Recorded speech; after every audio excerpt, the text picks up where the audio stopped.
मेरे तो गिरधर गोपाल दूसरो ना कोई।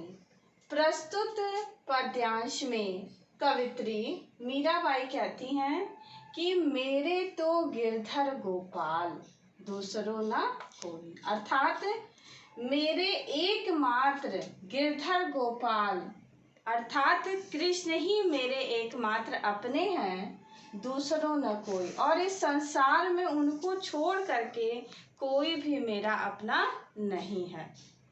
जाके सिर मोर मुकुट, यानी जिसके सिर पर, अर्थात कृष्ण जी हमेशा अपने सिर पर मोर का मुकुट धारण करते हैं। तो मीराबाई कहती हैं कि जिसके सिर पर मोर का मुकुट है, मेरो पति सोई, वही मेरे पति अर्थात स्वामी हैं। बच्चों, मीराबाई ने कृष्ण को अपने पति के रूप में उनकी आराधना, उनकी पूजा की है। जब उनके पति की मृत्यु हो गई भोजराज जी की, तब वह अपना पूरा राजघराना छोड़ करके द्वारका चली आई और रणछोड़ दास जी के मंदिर में रह करके भगवान श्री कृष्ण की आराधना पूजा करती थी।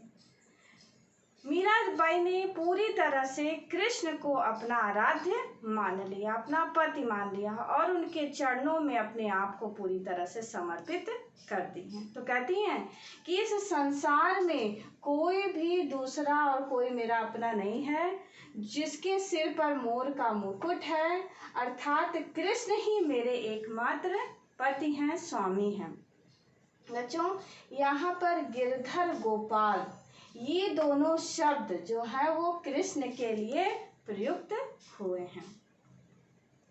छाड़ दई कुल की कान कहा करी है कोई। मीराबाई कहती हैं कि कोई कुछ भी कहे, मेरे ऊपर कितना भी आरोप लगाए, मेरी आलोचना करे, मुझे इन सब की कोई परवाह नहीं है, क्योंकि छाड़ दई कुल की कान, कान शब्द का अर्थ होता है मर्यादा। मैंने अपनी कुल की मर्यादा को सब कुछ छोड़ दिया है, मुझे कोई लज्जा कोई शर्म नहीं है, क्योंकि मैंने पूरी तरह से सांसारिक चीज़ों का, यहाँ की माया मोह का, परिवार का सब कुछ त्याग कर दिया है और पूर्ण रूप से कृष्ण के चरणों में समर्पित हो गई हूँ। इस संसार में अगर मेरा कोई अपना है तो वो मेरे कृष्ण है, वही मेरे आराध्य हैं, मेरे पति हैं, मेरे स्वामी हैं। क्योंकि मीराबाई जब अपने परिवार के बीच रहती थी तो उस समय भी वह कृष्ण को बहुत मानती थी, उनकी आराधना पूजा करती थी। तो उनकी बड़ी आलोचना होती थी कि अरे राजघरानी की बहू हो करके वो कृष्ण मंदिरों में जाती हैं, संतों के बीच बैठती हैं, तो तरह तरह से उनकी उपेक्षा होती थी। तब भी वह किसी बात की परवाह नहीं करती थी। संतन ढिग, ढिग शब्द का अर्थ होता है साथ। संतों के साथ मीराबाई बैठ करके उनके साथ भजन गाती थी, कीर्तन करती थी। लोक लाज खोई, उन्होंने सब लोक लज्जा सब कुछ छोड़ दिया, खो दिया।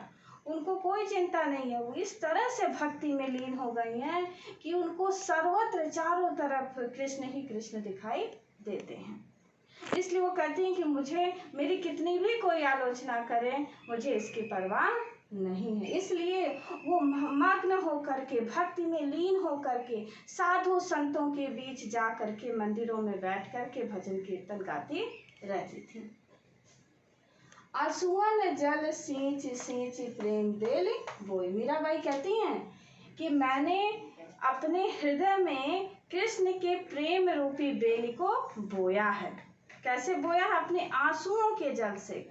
अर्थात जैसे हम लोग कोई छोटा सा पौधा लगाते हैं तो उसकी बहुत सेवा करते हैं, उसमें पानी डालते हैं, खाद डालते हैं, फिर धीरे धीरे धीरे धीरे करके वो पौधा बड़ा हो जाता है और एक दिन ऐसी स्थिति आती है कि उस पेड़ में फल लगने लगते हैं और उस फल को खाने पर अपार आनंद की अनुभूति होती है।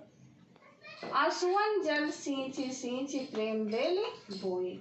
मैंने आंसुओं के जल से सींच करके प्रेम रूपी बेली को बोया है। अर्थात अपने हृदय रूपी मंदिर में भगवान कृष्ण को मैंने बैठा लिया है और दिन रात उनके सामने हाथ जोड़ करके आंसू बहाती हूँ, उनके सामने गिड़गिड़ाती हूँ, रोती हूँ। तब मैंने कृष्ण के प्रेम को प्राप्त किया है। हंसी हंसी कंत न पाइया, जिन पाइया तिन रोए। ईश्वर की प्राप्ति हमको ऐसे ही नहीं हो जाती है कि हम हंसते रहें। जिसने भी ईश्वर को प्राप्त किया है उसने बहुत ही उनके सामने प्रार्थना की है, हाथ जोड़ा है, मिन्नत की है, तब जाकर के उसकी दया कृपा हुई है। शीश उतारे, कबीरदास जी ने भी लिखा है, शीश उतारे भूमि धरे तब मिली है करतार। ईश्वर की प्राप्ति ऐसी नहीं होती है, पूरी तरह से भक्त को अपने आप को उनके चरणों में समर्पित करना होता है। तो मीराबाई कहती हैं कि मैंने भी कृष्ण के प्रेम को ऐसे ही नहीं एक दिन में प्राप्त कर लिया है। अपने आंसू रूपी जल से मैं दिन रात उनकी पूजा आराधना करती थी और उस प्रेम रूपी आज इस तरह से मेरे हृदय में उनके प्रति अपार प्रेम हो गया है और वह प्रेम एक बेली की तरह निरंतर बढ़ता जा रहा है। और अब त बेली फैल गई आनंद फल हुई। वह प्रेम रूपी बेली यानी मेरा और कृष्ण के प्रति जो प्रेम है वो इतना ज्यादा बढ़ गया है कि उससे अपार आनंद की प्राप्ति हो रही। आनंद रूपी फल, अपार आनंद की प्राप्ति हो रही है।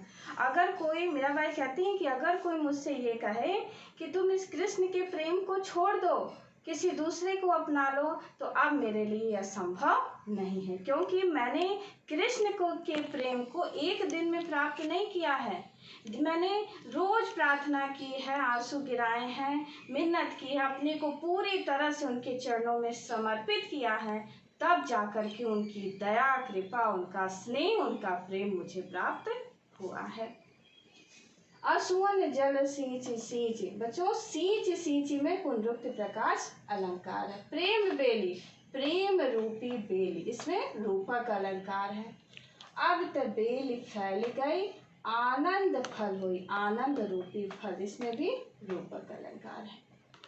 दूध की मथनियां बड़े प्रेम से बिलोई। दूध की मथनी यानी मीराबाई कहती हैं कि मैंने दूध की मथनी, जिस तरह से हम लोग अपने घरों में मलाई दूध का निकाल करके रखते हैं, उसको मथनी से खूब मथते हैं और मथने के बाद उसमें से घी निकालते हैं, उसी तरह से यहाँ कुछ प्रतीकात्मक शब्द आए। दूध की मथनियाँ यानी मीराबाई कहती हैं कि मैंने विचार रूपी मथनी से, अपने बुद्धि और विवेक रूपी विचार रूपी मथनी से संसार के सारे देवी देवताओं का दर्शन किया, उनके बारे में जाना, समझा।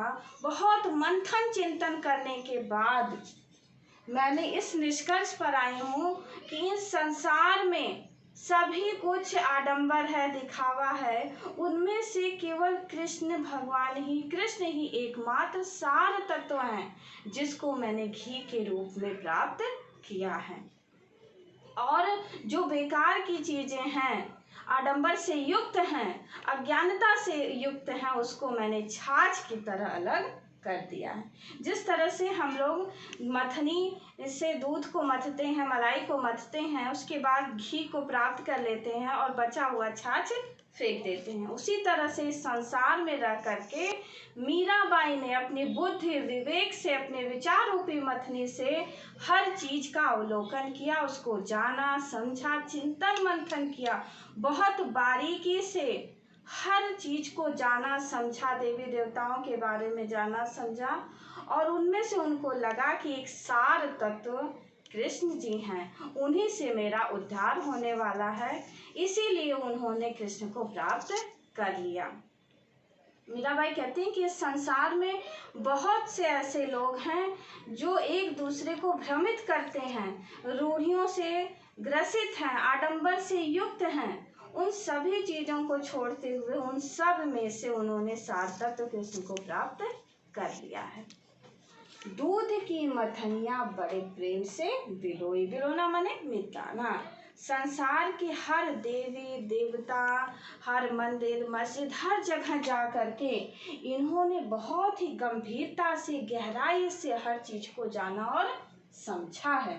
दधि मथ घृत काढ़ ली, और उसमें से घृत काढ़ ली, खूब इन्होंने दही को मथा है, चिंतन किया है, विचार किया है, विमर्श किया है, फिर उसमें से घृत, कृष्ण घृत माने घी होता है, घी किसका प्रतीक है? कृष्ण का। और इन्होंने कृष्ण रूपी घी को प्राप्त, काढ़ना माने उन सभी चीजों में से कृष्ण को अलग कर लेना, उसमें से कृष्ण को जो सार तत्व है उसमें से उन्होंने इनको निकाल लिया। दार दई छोई, छोई मतलब छाछ। और जो निरर्थक चीजें थीं, रूढ़ियों और आडंबरों से युक्त थीं, जिसमें कोई सार तत्व नहीं था, जिसमें वास्तविक ज्ञान नहीं था, उस छाछ को उन्होंने अलग कर लिया। भगत देख राजी हुई, जगत देख रोई। मीराबाई कहती हैं कि उनको इस बात का